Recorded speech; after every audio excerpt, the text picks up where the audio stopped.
Hello दोस्तों, मैं रजनीश पटेल। आप सब लोग अच्छे होंगे, स्वस्थ होंगे। आज 1 जनवरी 2025 है। नए साल की आप सब लोगों को बहुत बहुत हार्दिक शुभकामनाएं। नए नए साल में आप सब लोगों का मंगलमय हो, आप लोगों का दिन शुभ हो। नया साल केवल एक तारीख बदलने का दिन नहीं है, बल्कि यह खुद को बेहतर बनाने, पुराने साल की यादों और उपलब्धियों का जश्न मनाने का मौका भी है।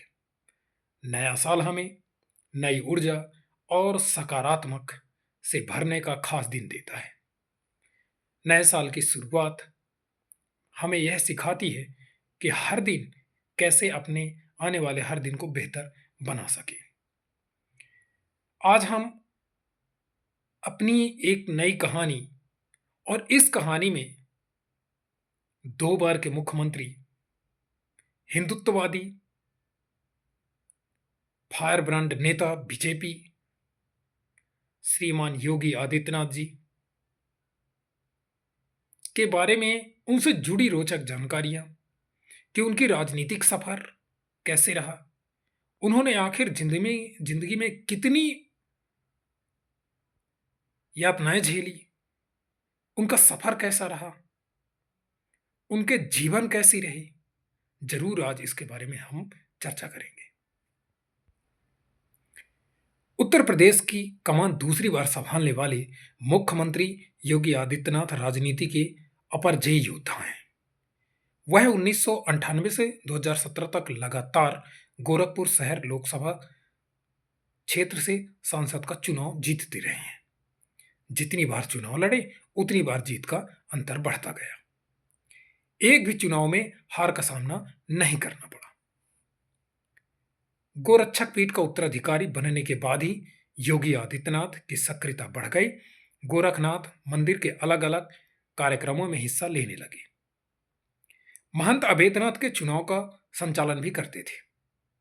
1998 में लोकसभा चुनाव का ऐलान हुआ तो तत्कालीन सांसद महंत अभेद्यनाथ ने असमर्थता जताई और योगी का नाम आगे बढ़ाया। यहीं से राजनीतिक पारी की शुरुआत हुई। योगी ने नामांकन कराया और राजनीति की पटरी पर सरपट दौड़ने लगे। भाजपा के टिकट पर पहला चुनाव लड़े और 25,000 मतों के अंतर से जीतकर दिल्ली पहुंच गए। भाजपा ने 2017 में उत्तर प्रदेश का मुख्यमंत्री बना दिया। उन्होंने 5 साल का कार्यकाल सफलतापूर्वक पूरा किया। इस बीच सवाल उठा कि उत्तर प्रदेश की राजनीति में 37 वर्षों से कोई पार्टी दोबारा सत्ता में वापस नहीं आई। कोई मुख्यमंत्री दूसरा कालकार नहीं पा सका। लेकिन इस मिथक को भी योगी आदित्यनाथ ने तोड़ दिया। मुख्यमंत्री के घोषित चेहरे पर गोरखपुर शहर विधानसभा चुनाव से क्षेत्र से चुनाव लड़े और दोबारा मुख्यमंत्री बन गए। उत्तर प्रदेश में भाजपा को शानदार जीत मिली। योगी आदित्यनाथ के मुख्यमंत्री की कहानी में कई उतार चढ़ाव रहे। गोरखपुर के गोलघर इलाके में गोरखनाथ मंदिर से संचालित इंटर कॉलेज में पढ़ने वाले कुछ छात्र एक दुकान पर कपड़ा खरीदने के लिए गए और उनका दुकानदार से कुछ विवाद हो गया। मामला बढ़ा तो दुकानदार ने रिवॉल्वर निकाल लिया। घटना के 2 दिन बाद दुकानदार के खिलाफ कार्रवाई की मांग को लेकर योगी के नेतृत्व में छात्रों ने उग्र प्रदर्शन किया। यहीं से योगी आदित्यनाथ की राजनीतिक सफर की नींव पड़ गई। वह एसएसपी कार्यालय की घेराव किए, एसएसपी आवास की दीवार पर चढ़ भी गए थे। इससे पहले ही 15 फरवरी 1994 को नाथ संप्रदाय के प्रमुख मठ गोरखनाथ मंदिर के उत्तराधिकारी के रूप में अपने गुरु महंत अवैधनाथ से दीक्षा ली। इसके बाद गोरखपुर की राजनीति में महंत योगी आदित्यनाथ की धमाकेदार एंट्री हुई। योगी की राजनीति में के बढ़ते कद से भाजपा के तमाम दिग्गज असहज हो गए। नतीजा रहा कि भीतरघात होने लगा। तमाम नेता उन्हें चुनाव हराने के प्रयास में जुट गए। भीतरघात की वजह से ही 1999 का चुनाव योगी 7,000 वोट से जीत सके। इसका मतलब रहा कि 1998 के चुनाव से जीत का अंतर कम हो गया। वह 5 वर्षों तक सांसद रहे। सड़क से संसद तक संघर्ष ने अपना कद बढ़ा कर लिया। 2004 का लोकसभा चुनाव हुआ तो वह करीब 1.5 लाख वोटों के अंतर से जीत गए। यह सिलसिला लगातार जारी रहा। गोरखपुर शहर लोकसभा क्षेत्र में 5 बार सांसद चुने गए। गोरखपुर का सांसद रहते हुए योगी आदित्यनाथ ने पूर्वांचल की राजनीति में सक्रियता बढ़ाई, मऊ और आजमगढ़ के दंगों के बाद संघर्ष किया। साथ ही हिंदू युवा वाहिनी का गठन करके खुद को मजबूत बनाया। हर बूथ, सेक्टर व मंडल के साथ ही उत्तर प्रदेश के अलग अलग जिलों में संगठन खड़ा कर लिया। इससे मजबूती मिली और राजनीतिक पारी अजय होती चली गई। 2002 के विधानसभा चुनाव में योगी आदित्यनाथ की नाराजगी का खामियाजा गद्दावर नेता शिव प्रसाद शुक्ला को भुगतना पड़ा। हुआ यह था कि किसी बात से नाराजगी बढ़ी और योगी ने हिंदू महासभा के टिकट पर डॉक्टर RMD अग्रवाल को चुनाव मैदान में उतार दिया। भाजपा ने खूब जोर लगाया, लेकिन चुनाव परिणाम आया तो शिव प्रसाद शुक्ला को हार का सामना करना पड़ा। इसकी जानकारी शीर्ष नेतृत्व को भी थी, लेकिन कुछ नहीं हुआ। यह योगी की राजनीतिक कद को दर्शाता है। योगी आदित्यनाथ विश्व हिंदू महासंघ के बैनर तले हिंदू सम्मेलन करके अपनी ताकत दिखाई थी। बताया जाता है कि भाजपा का सम्मेलन लखनऊ में हुआ था। इसमें भाजपा के सभी राष्ट्रीय नेता आए। इसी दिन योगी ने गोरखपुर में हिंदू सम्मेलन किया। विश्व के हिंदू परिषद बीप के कई नेताओं ने योगी के साथ मंच साझा किया। लखनऊ से ज्यादा भीड़ गोरखपुर के हिंदू सम्मेलन में रही। इस घटना के बाद ही भाजपा ने योगी को 2004, 2009, 2014 में लोकसभा का प्रत्याशी बनाकर चुनाव मैदान में उतार दिया। 2017 के विधानसभा चुनाव में शानदार जीत मिली तो पार्टी ने उत्तर प्रदेश का मुख्यमंत्री बना दिया। गुरु महंत अवैधनाथ ने 1998 में अपनी जगह योगी आदित्यनाथ को गोरखपुर से लोकसभा चुनाव लड़वाया।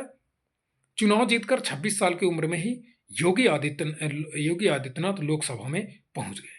तब से लगातार गोरखपुर लोकसभा सीट पर योगी का कब्जा रहा। राजनीति में अपनी पहचान बनाने के बाद योगी ने हिंदू युवा वाहिनी का गठन किया। इसके जरिए पूर्वांचल व पूरे उत्तर प्रदेश में मजबूत पैठ बना ली। योगी आदित्यनाथ 5 बार सांसद रहे। 2017 में जब भाजपा को प्रचंड बहुमत मिला तब पार्टी ने योगी आदित्यनाथ को उत्तर प्रदेश का मुख्यमंत्री घोषित कर दिया। 2022 में पार्टी ने योगी के नेतृत्व में चुनाव लड़ी और एक बार फिर भारी बहुमत से जीत मिली। लगातार दूसरी बार योगी आदित्यनाथ ने मुख्यमंत्री पद की शपथ ली। योगी आदित्यनाथ का जन्म 5 जून 1972 को उत्तराखंड में पौड़ी गढ़वाल के पंचूर गांव में हुआ था। उत्तराखंड से ही BSc की पढ़ाई पूरी की। MSc प्रथम वर्ष में दाखिला लिया, लेकिन गोरखनाथ मंदिर आ गए। सांसारिक सुखों को त्याग कर योगी बन गए। योगी आदित्यनाथ का हिंदुत्व के प्रति बचपन से ही लगाव था, लिहाजा राष्ट्रीय स्वयंसेवक संघ RSS की शाखा में जाने लगे। कॉलेज के दिनों में ही योगी अखिल भारतीय विद्यार्थी परिषद ABVP से जुड़े रहे। ABVP के एक कार्यक्रम में हिस्सा लेने गए योगी आदित्यनाथ की दिल्ली में ही तत्कालीन गोरखपीठाधीश्वर एवं गोरखपुर के सांसद ब्रह्मलीन महंत अवैधनाथ से मुलाकात हुई थी। महंत अवैधनाथ मुख्य अतिथि के तौर पर कार्यक्रम में गए थे। योगी आदित्यनाथ के हिंदुत्व पर दिए गए भाषण से महंत अवैधनाथ बहुत प्रभावित हुए थे। दरअसल महंत अवैधनाथ को दिल्ली के कार्यक्रम में गए थे। भाषण से प्रभावित अवैधनाथ ने कार्यक्रम के समापन के बाद योगी को अपने पास बुलाया और परिचय पूछा। योगी ने जब बताया कि वे उत्तराखंड के पंचूर के रहने वाले हैं तो उनके प्रति उनका लगाव और बढ़ गया। महंत अवैधनाथ की भी उत्तराखंड से आते थे। तभी अवैधनाथ ने योगी से दोबारा मिलने को कहा। इसी बीच योगी ने अवैधनाथ से कई बार मुलाकात की।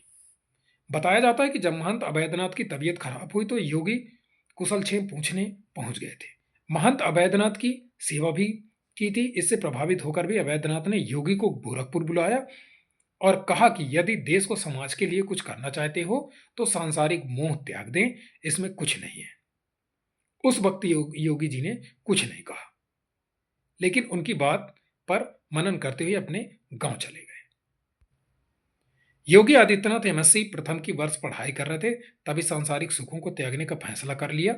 उन्होंने अपने माता पिता से कहा कि अब नौकरी करनी है। यही कहकर गोरखपुर आ गए। गुरु महंत अवैधनाथ से मिले और कहा कि वह अब योग धारण कर यहीं रहेंगे।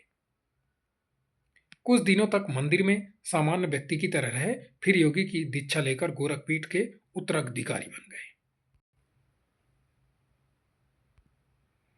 गोरखपुर मंदिर में लोगों की बहुत आस्था है। मकर संक्रांति पर हर धर्म हर वर्ग के लोग बाबा गोरखनाथ को खिचड़ी चढ़ाने आते हैं। महंत दिग्विजय नाथ ने इस मंदिर को भौमन एकड़ में फैलाया था।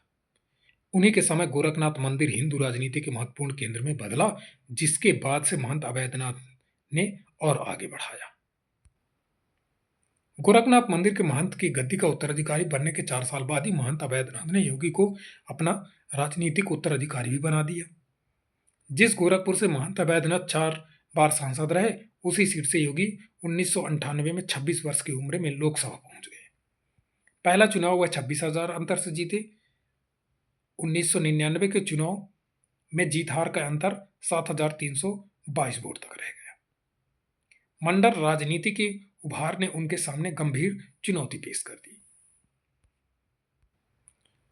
इसके बाद उन्होंने निजी सेना के रूप में हिंदू युवा वाहिनी का गठन किया, जिसे वह सांस्कृतिक गठन कहते हैं, और जो ग्राम रक्षा दल के रूप में हिंदू विरोधी, राष्ट्र विरोधी और माओवादी विरोधी गतिविधियों को नियंत्रित करता है।